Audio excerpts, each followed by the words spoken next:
대부분 좀 잘못하고 계시는 것 중에 하나가 남자분들 왜 이거 많이 하잖아요. 이렇게 하시면은 피부에 주름이 잘 생기고요. 각질층에 좀 트러블이 생기겠죠. 세안을 할 때 네. 가장 신경 써서 닦아야 되는 부분이 제가 지금 자세히 보시면 아시겠지만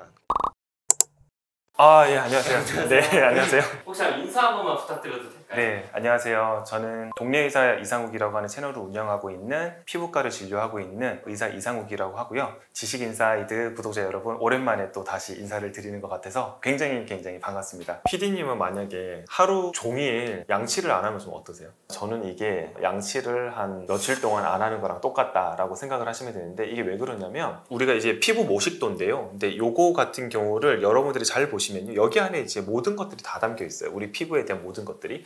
그래서 우리가 좀 튀어나온 부분, 여기가 표피, 그리고 이 안쪽에 있는 피부가 진짜 피부, 진피입니다. 그리고 진피 아래에 보면은 피하 지방 같은 이런 구조물들이 있고요. 근데 이제 여기서 우리 피부를 방어하는 최전방, 이런 군인 역할을 하는 게 이 표피라고 하는 녀석들이에요. 그래서 우리가 세안을 안 하잖아요. 그럼 이런 표피가 피부 장벽이 망가지기 때문에 안쪽에 있는 진피까지 데미지를 입으면 복구가 불능한 그런 상태가 될 수가 있어서, 우리 이렇게 미리미리 표피를 건강하게 여러분들이 잘 지켜주시는 게 필요하고, 그거를 잘 지키는 첫 단계가 바로 세안이에요. 그래서 여러분들 세안 잘 하셔야 됩니다. 여러분들이 홈케어만 잘 해주셔도, 저는 피부과 영역은 한 100으로 쳤을 때는 한 20에서 30 정도밖에 되지 않는다고 생각을 해요. 그러니까 그만큼 여러분들이 집에서 세안해 주시는 거, 이런 영역들이 거의 한 70~80%는 저는 되게 중요하다고 생각을 하기 때문에, 피부과를 다닌다고 좋아진다? 그건 아닌 것 같아요. 동안의 비결도 약간 세안이 들어가 있는 건가요? 물론 들어가죠. 그러니까 홈케어에서 가장 큰 포션을 차지하는 게 보습과 세안, 그리고 자외선 차단, 이 세 가지거든요. 그만큼 거의 한 30%는 들어가니까 세안의 영역이 얼마나 중요한지 아시겠죠? 제가 쓰는 거 안 들고 와가지고. 혹시 이거는 매일 사용하시는 건가요? 예, 제가 지금 직접 쓰고 있는 것들인데요. 그럼 항상 아침마다 이렇게 준비하시고 세안을 하시는 건가요? 근데 다 이렇게 안 하시나요? 안 하시나요? 저만 하는 건가요? 근데 세수를 하기 전에 준비해야 되는 것들이 몇 가지 있는지 한번 여쭤보고 싶어서. 세수하기 전에는 일단 가장 중요한 게 손을 잘 씻는 거죠. 그래서 손을 항상 씻어요, 저는. 근데 보통은 안 씻더라고요. 폼클렌징으로 해갖고 이거 손을 씻으면서 하면 되지. 그렇게 하시면 안 돼요. 왜냐면 가장 많이 만지고 닿는 부위다 보니까 일단 손을 가장 먼저 씻는 게 중요합니다. 그럼 만약에 손을 안 씻고 세수를 하면 되게 안 좋아요? 그게 아주 안 좋다 이런 거는 아니겠지만, 그래도 이제 손에 있는 균이라든지 이런 것들이 좀 섞일 수는 있겠죠. 그래서 그렇게 추천드리지는 않습니다. 그러면 뭐 물 온도 같은 거는 어떻게 하면 좋을까요? 세안에 최적화된 온도는요, 원래는 미지근한 물 30에서 한 33도, 34도 정도, 약간 따뜻한 정도의 물이 가장 좋고요. 혹자는 뭐 뜨거운 물로 세안해야 된다, 뭐 찬물에 해가지고 세안을 해야지 모공이 좁아진다, 뭐 이런 얘기들이 많은데, 피부는 급격한 변화를 민감하게 받아들이는 특징이 있기 때문에 미지근한 물로 세안을 하시는 것 자체가 우리 피부를 조금 안정화시킨다, 보호한다, 그리고 예민하지 않게 만든다, 이 정도로 생각하시면 될 것 같아요. 그리고 제가 아침에 일어났을 때, 그리고 저녁에 세안을 하는 방법이 제품이 조금 다르기는 하거든요. 그래서 일단은 제가 오늘은 외출을 하고 집에 왔을 때 세안을 하는 것부터 먼저 보여드리도록 하겠습니다. 일단은 우리가 세안을 하기 전에는 조금 미지근한 물을 준비를 하고요. 클렌징을 할 때 여러분들이 이제 대부분 좀 잘못하고 계시는 것 중에 하나가, 내가 비비크림을 바르든 혹은 화장을 하시고, 여성분들 화장 많이 하시잖아요. 그냥 폼 클렌징만으로 세안을 하시는 분들이 계신데, 폼 클렌징 세안만으로는 이런 화장기가 잘 닦이지가 않아요. 그리고 더군다나 선크림 많이 바르시잖아요. 선크림이 안 닦여요. 그래서 저는 이제 1차 세안으로 보통 많이 쓰는 게 클렌징 겔이 있거든요. 그래서 클렌징 겔을 충분하게 해주고요. 이거를 한 5초에서 10초 정도 문지릅니다. 그러면 약간 거품이 나죠. 이게 수화시키는 거거든요. 물이랑 좀 섞어가지고. 그래서 미지근한 물을 좀 틀고요. 거품을 내고 부드럽게 그냥 마사지할 정도로만 얼굴에다가 발라주는 거예요. 부드럽게 그냥 전체적으로 마사지를 한 30초에서 1분 정도 해주시는 거예요. 이게 너무 세게 문지르시면 피부에 마찰이 가기 때문에 물리적으로 좋지가 않습니다. 세안을 할 때 네. 가장 신경 써서 닦아야 되는 부분이 있다면 어떤 게 있을까요? 제가 지금 자세히 보시면 아시겠지만, 코, 여기, 그리고 광대라고 하죠. 앞광대, 눈밑, 여기가 유분기가 제일 많거든요. 그래서 저는 여기를 좀 많이 하는 편이에요. 그리고 물로 헹굴 때도 뽀독뽀독 이렇게 헹구시는 분들이 많으신데, 그렇게 하시지 말고 그냥 첨벙첨벙 세안을 해주시면 돼요.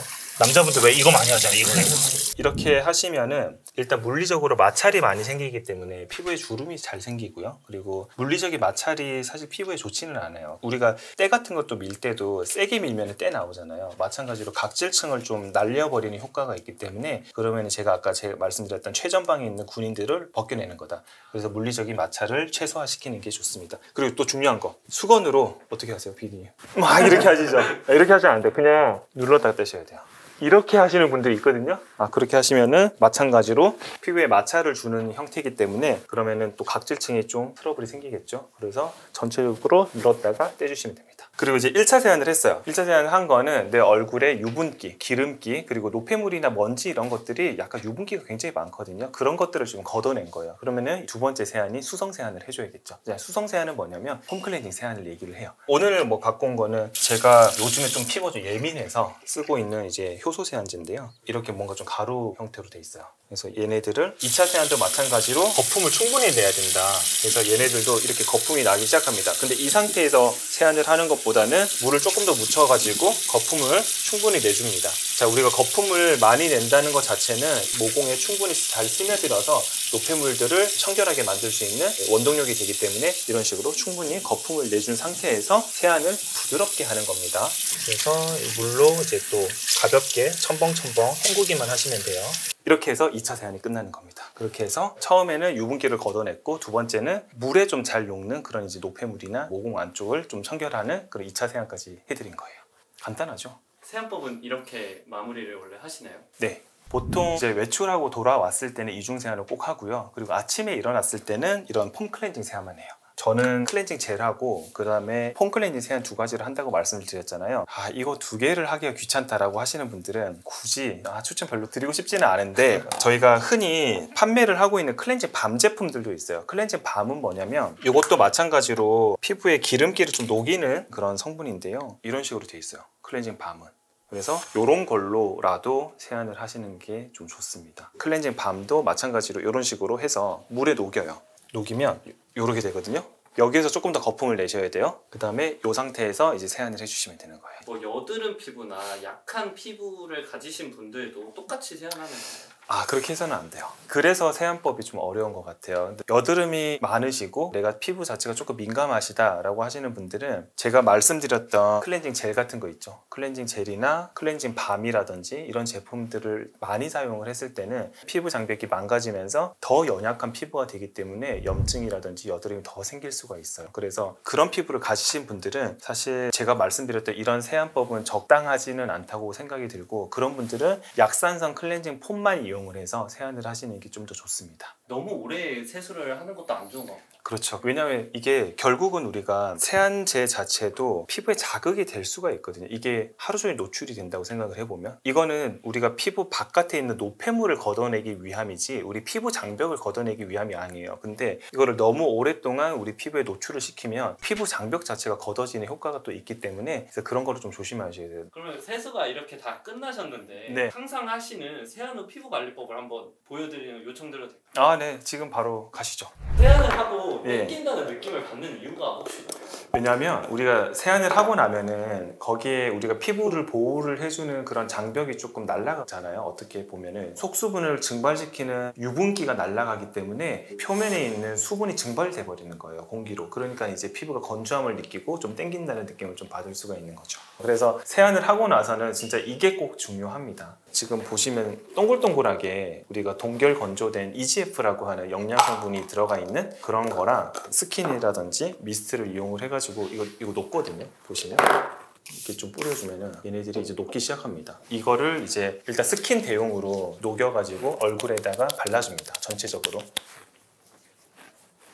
이걸 먼저 바르고 비타민 C 앰플이 있어요. 하도 제품을 많이 요청을 하셔가지고 뭘 바르시는지 저 진짜 아무거나 쓰거든요. 피부에 되게 잘 맞는 게 중요하지 이게 어떤 회사께 좋다 그런 건 없는 것 같아요. 어쨌든 비타민 C 앰플을 먼저 바릅니다. 그리고 비타민 C 같은 경우는 굉장히 증발이 좀 빠르거든요. 그래서 한 30초에서 1분 정도만 여러분들이 이렇게 톡톡톡톡 쳐주시다 보면 금방 이렇게 흡수가 돼서 없어져요. 그래서 비타민 C를 먼저 바르고요. 그 다음에 저는 또 중요하게 생각하는 것 중에 하나가 비타민 B3, 나이아신 아마이드. B3, 나이아신 아마이드를 또 얼굴에다가 또 바릅니다. 진짜 맨날 이렇게 하긴 하는데 그리고 이제 마지막은 그리고 비타민 A 이렇게 보통 밤에 이렇게 바르고요. 그리고 아침에는 아데노신 자체가 피부 주름 개선하고 그리고 탄력감 그런 쪽으로 좀 좋아서 아데노신을 바르는데 제가 오늘 깜빡하고 아데노신을 못 챙겨왔어요. 그래서 보통은 이렇게 바른다. 그리고 이제 마지막으로는 보습크림을 바르는데 보습크림은 양을 한 요 정도 좀 제법 많아요. 여러분들 생각할 때. 그래서 마지막으로 보습크림을 톡톡톡 이렇게 두드려주면서 발라주시면 처음에는 잘 모르시겠지만 일주일, 한 2주 정도만 해보셔도 내 피부 진짜 좋아진다 이런 경험들을 하실 수가 있을 거예요. 피부 보습을 관리해야 되는 이유와 보습을 지킬 수 있는 골든타임 같은 게 있을까요? 일단은 세안을 하고 나서 1분 이내로 보습을 반드시 바로 해주셔야 됩니다. 그래야지 피부의 속수분이 계속 증발하다 보면은 거기가 좀 건조해져요. 그럼 미세한 주름들이 생길 수가 있고 아까 뭐 안 발라도 되지 않냐라고 말씀을 하셨는데 그러면 이제 주름들이 쫙쫙쫙 다 갈라져 버리는 거예요. 그래서 세안을 하고 나서 혹은 샤워를 하고 나서도 1분 이내로 바로 보습을 해주시는 게 좋고 내가 얼굴에 땡긴다라는 느낌이 드는 순간 좀 늦은 거예요. 그래서 최대한 빨리 보습을 해주시는 게 좋습니다. 피부 타입별 보습 제품을 고르는 방법을 좀 추천해 주시면. 근데 이것도 조금 애매하기는 해요. 왜냐면 내가 잘 맞는지가 또 중요하잖아요. 아무리 좋은 제품이라고 해도 내 피부 상태가 이걸 받아들이지 못하거나 맞지가 않으면 아무짝에도 쓸모가 없듯이 그래도 개괄적으로 설명을 드려보면은 자, 비타민C 먼저 아까 제가 설명을 드렸죠. 비타민C 대부분의 사람들한테는 되게 좋아요. 근데 비타민C가 농도가 5%짜리도 있고 10%, 20%짜리도 있거든요. 다양한 농도가 있는데 비타민C는 조금 자극감이 있을 수가 있습니다. 내 피부가 화장품을 바꿀 때 좀 트러블이 난다 혹은 내가 좀 따갑다 뭔가 좀 예민한 것 같아 그런 분들은 비타민C를 바를 때 적은 농도부터 먼저 발라보시는 걸 추천드려요. 그리고 이제 두 번째로 비타민 B3 나이아신아마이드인데 나이아신아마이드도 다양한 농도가 있거든요. 그래서 이것도 마찬가지로 농도가 낮은 것부터 좀 높은 쪽으로 선택을 하시면 되고 근데 우리가 맨날 밥 먹잖아요. 여러분들 쌀 씻으면은 쌀을 막 헹구다 보면은 뿌옇게 나오는 물 있죠. 쌀뜨물이라고 하죠. 그게 이제 바로 나이아신아마이드의 결정체라고 보시면 돼요. 그래서 내가 화장품을 바르는 것보다 나는 천연 성분을 좀 더 선호를 한다라고 하시는 분들은 쌀뜨물로 그냥 세안을 해주셔도 여러분들 피부 미백이나 염증 완화라든지 이런 데 좀 도움을 줄 수가 있거든요. 그리고 이제 세 번째로는 아데노신이라고 하는 성분이 있어요. 아데노신도 피부 주름 개선이라든지 그리고 탄력감을 개선하는 데 좀 도움을 주는데 아데노신은 근데 또 대부분 괜찮아. 그래서 내가 피부가 염증이 있건 혹은 여드름 피부건 그리고 내가 뭐 예민하건 간에 좀 발라보셔도 큰 자결감이나 부작용 없이 아마 사용을 하실 수가 있을 거예요. 자기 전에 하고 자면 다음날 아침에 조금 더 좋은 피부를 만날 수 있는 방법이 있을까요? 일단 우리가 잠자는 시간 자체가 기본 한 대여섯 시간 이상이잖아요. 많이 주무시는 분들은 8시간, 9시간 주무시는데 그 시간 동안 우리 피부도 숨을 쉬거든요. 그리고 우리 피부에 있는 수분감을 공기 중으로 빼앗겨버려요. 그렇기 때문에 자기 전에도 반드시 여러분들이 가장 중요한 거는 보습감을 유지를 시켜주는 게 되게 중요하다. 그래서 보습감을 유지하기 위해서는 바세린 같은 거를 위에다가 코팅을 해주셔도 되고 아니면은 약간의 바세린처럼 유분감이 있는 그런 제품들이 있거든요. 그런 제품들을 또 발라주시면 도움이 되실 것 같은데 근데 또 여기서 또 중요한 거는 내가 피부가 좀 트러블이 좀 많이 일어나고 여드름성 피부다 하시는 분들은 이렇게 방법을 하시면 안 돼요. 그냥 보습 크림만 듬뿍 발라주시고 주무시는 걸 추천드려요. 그러니까 피부를 망치는 샤워 방법 같은 게 있나요? 여러분들 혹시 설거지 같은 걸 해보시면요 뜨거운 물로 설거지를 하면 기름기가 굉장히 잘 벗겨집니다. 그게 왜 그러냐면 뜨거운 물 자체가 우리의 기름 성분들을 좀 잘 분解시키거든요. 그래서 뜨거운 물로 우리가 샤워를 하게 되면은 우리가 피부 바깥에 지키고 있는 최전방 군사들 피부 장벽이라고 하는데 얘네들은 세라마이드 지질 성분들이 가장 많거든요. 근데 이거를 뜨거운 물로 샤워를 하면은 얘네들이 잘 망가지겠죠. 그러면 피부 장벽이 망가지는 현상이 생기기 때문에 뜨거운 물로 너무 오랫동안 샤워하는 거는 진짜 안 좋아요. 요즘 막 말이 나오는 게 샤워를 할 때는 가장 마지막에 세수를 해야 된다. 저는 개인적으로 막 그게 크게 순서는 상관이 없다고 생각이 들어요. 보통은 이제 저희가 샴푸로 머리를 감잖아요. 그 다음에 머리를 물로 다 헹궈낸 다음에 폼 클렌징 세안을 하는데 이게 폼 클렌징 세안을 하다 보면요 두피나 이런 데까지 폼 클렌징이 이렇게 들어가잖아요. 근데 그거를 미처 잘 헹궈내지 못하는 분들이 생각보다 많아요. 그래서 뭐 순서 자체는 상관이 없지만 어쨌든 폼 세안을 먼저 하든 아니면 샴푸를 먼저 하든지 간에 두피에 묻은 그런 세안제를 잘 헹궈내 주시는 게 굉장히 중요하다. 그거 한 가지만 좀 말씀드리고 싶어요. 그리고 인터넷에 떠도는 세안법이 엄청 많잖아요. 많죠. 근데 그걸 막 무작정 따라하면 안 된다고 하는데 그 네. 이유가 있을까요? 생각을 해보면 우리 피부는요, 우리 왜 성격도 MBTI가 있잖아요. 근데 우리가 피부도 MBTI가 있어요. 16가지의 MBTI가 있기 때문에 이게 사람마다 너무 달라요. 그렇기 때문에 모든 사람들한테 일률 단편적으로 어떤 세안법이 좋다라고 하는 거는 어불성설이에요. 그렇기 때문에 내 피부가 어떤 피부인지, 나는 어떤 세안법을 적용을 했을 때 내 피부가 좀 더 건강해질 수 있는 그런 피부인지를 여러분들이 잘 파악을 하셔야 돼요. 내 성격이 이렇기 때문에 나는 누구랑 또 궁합이 좋을 것이다. 약간 그런 것들도 있잖아요. 마찬가지예요. 내 피부가 이럴 것이기 때문에 나는 이런 세안법이 궁합이 좋을 것이다 라는 여러분들이 공부를 좀 해보셔야 되는 거죠. 처음부터 피부가 좋으셨던 거 아니냐? 아, 절대 아닙니다. 엄청 오래전에 30대 초반? 그쯤에 이제 피부과를 개원을 해가지고 진료를 했을 때 여드름 피부에다가 막 피부가 너무 푸석푸석하고 안 좋고 흉터들도 많이 있었는데 그것 때문에 고민을 많이 했어요. 왜냐면 피부과 진료하는 원장이 이렇게 피부가 안 좋아가지고 신뢰감을 줄 수가 없지 않겠냐 해서 여러 가지를 했는데 결국은 홈케어가 진짜 중요하더라. 그래서 그때부터는 열심히 관리를 또 하고 있죠. 이 영상을 보시는 지식인사이트 구독자 여러분들은 어쨌든 피부에 관심이 굉장히 많으시다는 거잖아요. 피부가 결국은 좋아지려면 거의 뭐 3가지 정도인데 일단 보습 잘 해주시고 자외선 차단 잘 해주시고 미는 장꾸러기, 잠을 충분히 주무시고 스트레스를 좀 많이 낮추셔야지 우리가 건강한 호르몬들이 많이 분비가 되면서 여러분들 피부를 좀 건강하게 좀 지킬 수가 있거든요. 그래서 여러분들 충분한 수면도 잘 취해 주시는 게 굉장히 중요하니까 여러분들 오늘 영상을 통해서 뭐 세안뿐만 아니라 보습 그리고 뭐 충분한 수면 그리고 건강한 생활, 건강 음식들 많이 드시면서 모두 다 피부 건강을 잘 지키셨으면 좋겠습니다.